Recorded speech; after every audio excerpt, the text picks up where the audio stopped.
Shalom, terima kasih atas kesempatan yang diberikan kepada kami, Kelompok 1, untuk membahas materi tentang kurikulum di negara Zealand.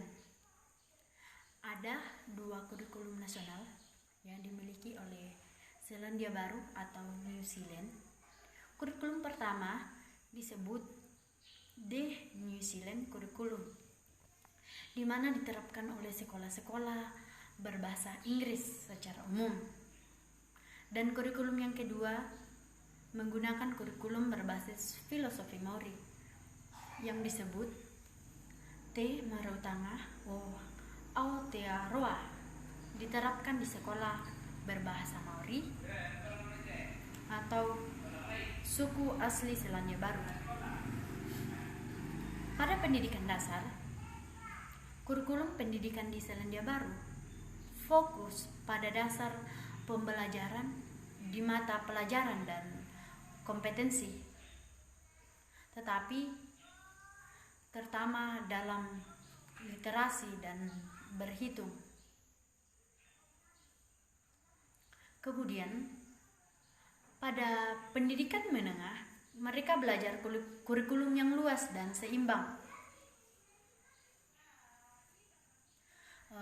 Sederhananya, anak-anak di sekolah dasar diajarkan hal-hal dasar dan dari setiap ilmu, tidak melebar ke sana kemari, tetapi fokus pada hal-hal mendasar yang perlu diketahui anak pada setiap tingkatan usia. Sekolah sangat meminimalisir pekerjaan rumah alias atau disingkat PR.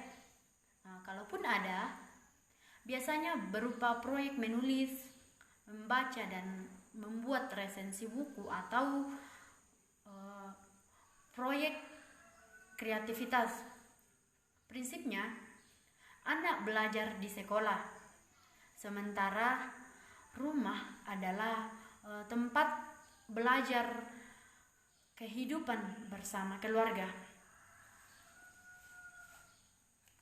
Anak-anak tidak pernah membawa tas berat. Semua buku-buku pelajaran dan alat tulis disimpan di sekolah.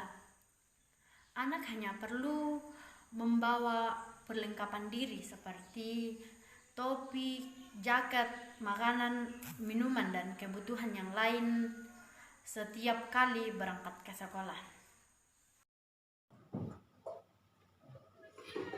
Tujuan kurikulum New Zealand atau Selandia Baru. Visi perkembangan kurikulum New Zealand menurut Suhenry. Visi perkembangan kurikulum New Zealand adalah menjadikan anak-anak muda yang penuh percaya diri, connect, terlibat aktif dalam pembelajaran sepanjang hayat. Untuk mencapai visi tersebut, ditunjang oleh 3 pilar yang terdiri dari nilai-nilai. Nilai-nilai yang terdapat dalam kurikulum New Zealand menurut Ministry of Education. Di dalam kurikulum New Zealand terdapat nilai-nilai yang harus dimodelkan, dipelajari serta diajarkan, yaitu sebagai berikut. Yang pertama, keunggulan. Dengan bertujuan tinggi dan dengan tekun dalam menghadapi kesulitan. Yang kedua, inovasi. Permintaan dan keingintahuan dengan berpikir kritis, kreatif, dan reflektif. Yang ketiga, keragaman, seperti yang ditemukan di berbagai budaya, bahasa, dan warisan. Yang keempat, ekuitas, melalui keadilan dan keadilan sosial. Yang kelima, masyarakat dan partisipasi yang baik untuk umum. Yang keenam, ekologi berkelanjutan yang mencakup peduli lingkungannya. Yang ketujuh, integritas yang mencakup jujur, bertanggung jawab, dan akuntabel, dan bertindak secara etis. Yang kedelapan, dan menghormati diri mereka sendiri, orang lain, dan hak asasi manusia. Melalui pengalaman pembelajaran mereka, siswa akan belajar tentang yang pertama, nilai-nilai mereka sendiri dan orang lain. Yang kedua, berbagi jenis nilai seperti nilai moral, sosial, budaya, estetika, dan ekonomi. Yang ketiga, nilai tradisi, budaya, dan kelembagaan New Zealand. Yang keempat, nilai suatu kelompok dan budaya. Melalui pengalaman pembelajaran mereka, siswa akan mengembangkan kemampuan mereka untuk ekspres nilai-nilai mereka sendiri. Dua, menjelajahi empati, menilai orang lain. Yang ketiga, kritis, menganalisis nilai-nilai dan tindakan berdasarkan diri mereka. Yang keempat, membahas perselisihan yang timbul dari perbedaan dalam nilai-nilai dan menegosiasi solusi.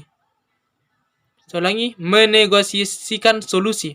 Yang kelima, membuat keputusan etis dan bertindak sesuai dengan keputusan mereka. Kunci kompetensi. Kurikulum New Zealand atau Selandia Baru mengidentifikasi 5 kunci kompetensi, yaitu pertama, berpikir. Yang kedua, menggunakan bahasa, simbol, dan teks. Yang ketiga, mengatur diri. Yang keempat, berhubungan dengan orang lain. Yang kelima, berpartisipasi dan memberikan kontribusi. Sistem pendidikan Selandia Baru atau New Zealand. Pemerintah New Zealand menjalankan wajib belajar. Wajib belajar adalah antara umur 6 sampai 16 tahun. Siswa dapat meninggalkan bangku sekolah pada umur 15 tahun hanya saja jika diizinkan dari orang tua dan sekolah dengan alasan-alasan yang ditentukan. Pendidikan gratis dijadikan hak seluruh warga negara. Ada 3 tipe sekolah, yaitu sekolah negeri, swasta, dan pendidikan di rumah. Pendidikan tinggi. Pendidikan tinggi di Selandia Baru atau New Zealand mirip dengan pendidikan tinggi di Australia, yaitu dapat dikelompokkan menjadi 2 jenjang utama, jenjang sarjana dan jenjang pasca sarjana. Akan tetapi, di samping itu terdapat jenjang diploma, baik pada tingkat sarjana maupun pasca sarjana. Lembaga pendidikan tinggi di Selandia Baru. Di Selandia Baru, lembaga pendidikan yang memberikan pendidikan tinggi setelah pendidikan menengah ada 2 kelompok. Kelompok yang pertama ialah pendidikan kejuruan yang dikenal sebagai politeknik dan pendidikan tinggi yang disebut sebagai universitas.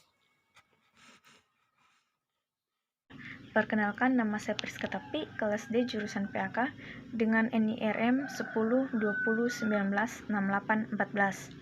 Di sini saya akan meneruskan materi kami, yaitu bagaimana orientasi pendidikan kurikulum di New Zealand. Pendidikan di Selandia Baru adalah jalur yang berpusat pada siswa yang menyediakan pengembangan dan pilihan pembelajaran yang berkelanjutan, sehingga kemajuan siswa setiap tahun dan pembelajaran mereka pada satu tingkat menentukan landasan untuk langkah selanjutnya di sepanjang jalur yang dipilih. Sistem pendidikan Selandia Baru memiliki 3 level, yaitu yang pertama, pendidikan anak usia sejak lahir hingga usia masuk sekolah 0-5 tahun. Yang kedua, pendidikan dasar dan menengah dari 5 hingga 19 tahun.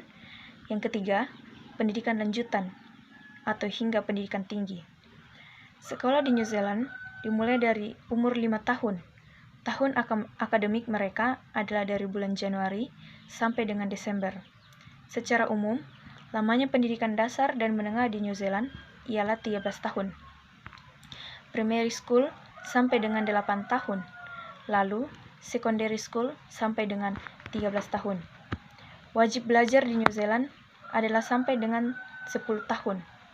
Setelah 10 tahun, pelajar boleh meneruskan ke diploma untuk mendalami keahlian tertentu.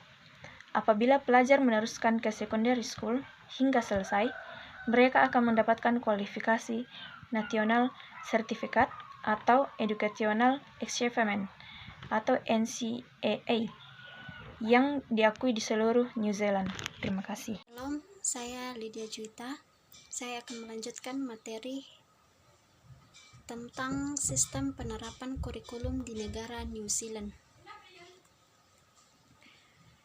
Sistem pendidikan yang ada di Selandia Baru atau New Zealand, pemerintahan New Zealand menjalankan wajib belajar.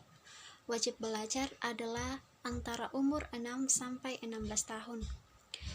Nah, siswa dapat meninggalkan bangku sekolah pada umur 15 hanya saja jika diizinkan orang tua dan sekolah dengan alasan-alasan yang ditentukan. Pendidikan gratis yang dijadikan hak seluruh warga negara, mulai dari primary school sampai secondary school selama 13 tahun penuh atau setara dengan SD, SMP, dan SMA, yang dimulai dari tahun ke-5 sampai akhir tahun ajaran bertepatan dengan tahun ke-19. Nah, penerapan kurikulum ini menurut Ministry of Education, kurikulum pendidikan New Zealand disusun untuk menguasai pengetahuan dan akademik.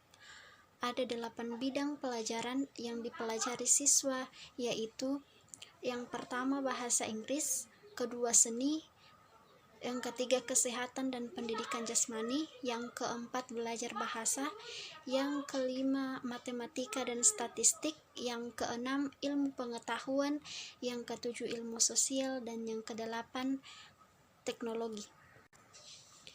Nah, bidang pelajaran yang pertama yaitu bahasa Inggris. Siswa belajar menggunakan dan menikmati bahasa dan sastra yang disampaikan secara lisan, visual, ataupun secara tertulis. Yang kedua, seni, siswa mengeksplorasi, memperbaiki, dan mengkomunikasikan ide seperti mereka terhubung berpikir, imajinasi, indera, dan perasaan untuk membuat karya dan menanggapi karya orang lain. Bidang yang ketiga yaitu di bidang kesehatan dan pendidikan jasmani. Siswa belajar tentang kesejahteraan mereka sendiri dan bahwa orang lain dan masyarakat, kesehatan, dan gerakan konteks.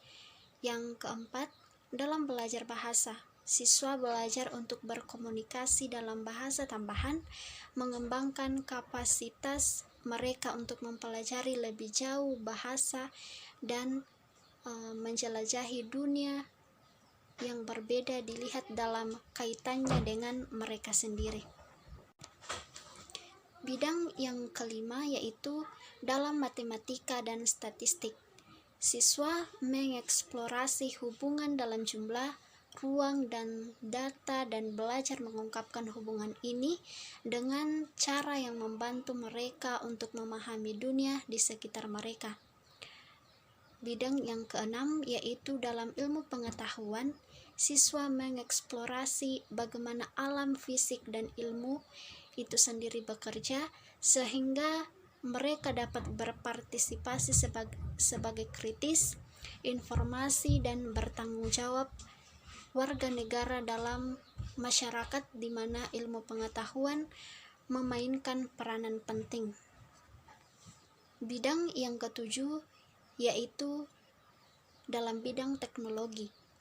Dalam bidang ini, siswa belajar untuk menjadi inovatif, pengembang produk-produk dan sistem dan konsumen yang cerdas yang akan membuat perbedaan di dunia. Dalam ilmu sosial, siswa mengeksplorasi bagaimana masyarakat bekerja dan bagaimana mereka dapat berpartisipasi dan mengambil tindakan sebagai warga negara yang kritis, informasi, dan bertanggung jawab. Nah, kedelapan bidang pelajaran tersebut diseimbangkan dengan keterampilan esensial atau essential skill. Shalom, perkenalkan nama saya Agustina Fitri Palimbunga. Saya dari kelas DPAK. Baik, saya akan melanjutkan materi yaitu mengenai apa yang dapat diterapkan di Indonesia dari kurikulum New Zealand. Kurikulum ini telah diakui di negara lain seperti Inggris, Australia, Amerika, dan lain-lain. Jadi ini adalah jenjang SMP nyampe SMA di Selandia Baru. Ya, mereka memang sampai kelas 13, berbeda dengan Indonesia yang hanya sampai kelas 12. Ketika tertiary education, ini jenjang setelah lulus kelas 13. Salah satu tindakan yang dilakukan pemerintah New Zealand adalah dengan melakukan hubungan kerjasama dengan berbagai institusi pendidikan di dunia, disertai dengan meningkatkan promosi dengan adanya beasiswa bagi para pelajar asing. Pemerintah New Zealand telah mengeluarkan dana sebesar 30 US dollar atau sama dengan 30 juta untuk kegiatan tersebut.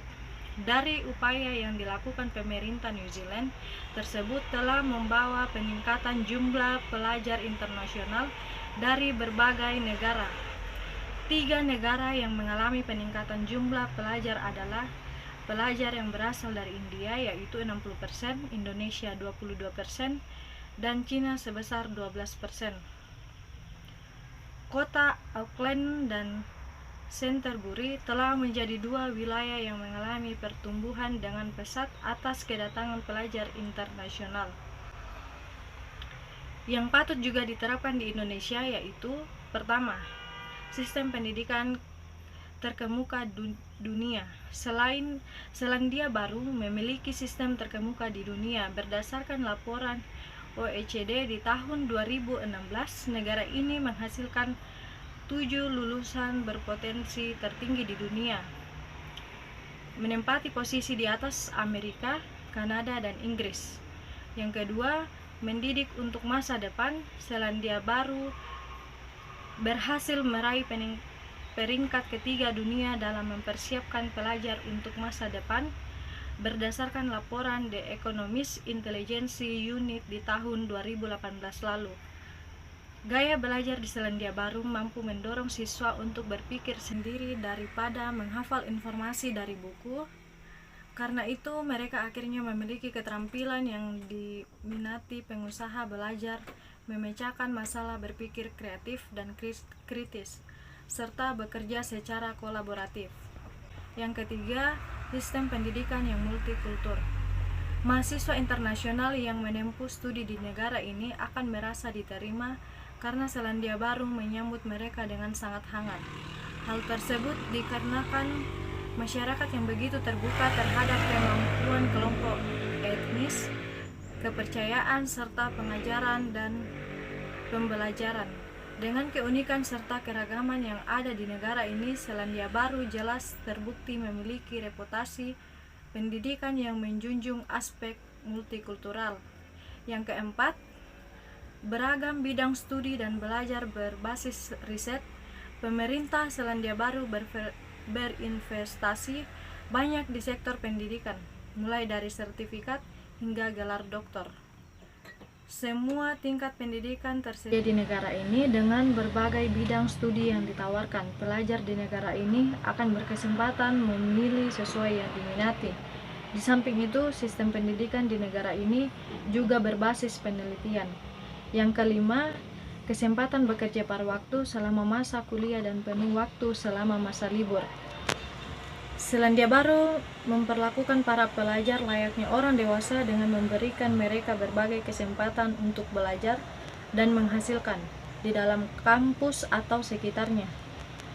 Ada banyak pekerjaan paruh waktu yang tersedia bagi para pelajar yang membutuhkan.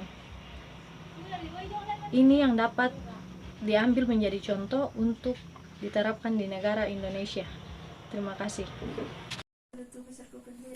Berbicara mengenai kurikulum yang berlaku di negara New Zealand, ada beberapa poin penting yang harus kita pelajari bersama dalam kurikulum tersebut. Di mana menurut Ministry of Education, kurikulum pendidikan di New Zealand disusun untuk menguasai pengetahuan dan akademik. Nah, ada 8 bidang pelajaran yang harus dipelajari siswa dalam kurikulum itu.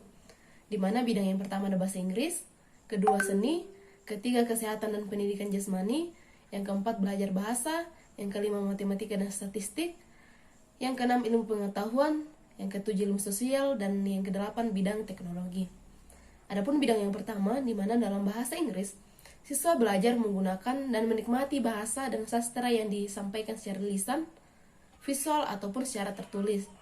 Nah, sedangkan bidang yang kedua, bidang seni, siswa mengeksplorasi, memperbaiki, dan mengkomunikasikan ide seperti mereka terhubung, bagaimana cara mereka berpikir, berimajinasi, menggunakan panca indera, dan menggunakan perasaan untuk membuat karya dan menanggapi karya orang lain. Nah, bidang yang ketiga yaitu di bidang kesehatan dan pendidikan jasmani, di mana siswa belajar tentang kesejahteraan mereka sendiri dan kesejahteraan orang lain di dalam masyarakat. Bidang yang keempat, di mana siswa belajar bahasa. Siswa belajar untuk berkomunikasi dalam bahasa tambahan, mengembangkan kapasitas mereka untuk mempelajari lebih jauh mengenai bahasa tersebut, dan menjelajahi dunia berbeda dilihat dalam kaitannya dengan dunia mereka sendiri. Nah, poin yang kelima, di mana bidang yang kelima itu matematika dan statistik, di mana siswa mengeksplorasi hubungan dalam jumlah, ruang, dan data, dan belajar mengungkapkan hubungan dengan cara membantu mereka untuk memahami dunia sekitar mereka. Bidang yang keenam, di mana ilmu pengetahuan, siswa mengeksplorasi bagaimana alam fisik dan ilmu itu, bagaimana mereka bekerja sehingga mereka dapat berpartisipasi secara kritis, berinovatif, dan bertanggung jawab sebagai warga negara dalam masyarakat, di mana pengetahuan memainkan peranan yang sangat penting. Nah, bidang yang ketujuh, di mana dalam bidang teknologi, di mana siswa belajar untuk menjadi inovatif, di mana untuk mengembangkan produk dan sistem, dan bagaimana menjadi konsumen yang cerdas yang akan membuat perbedaan di dalam dunia. Nah, bidang yang kedelapan, di mana ilmu sosial.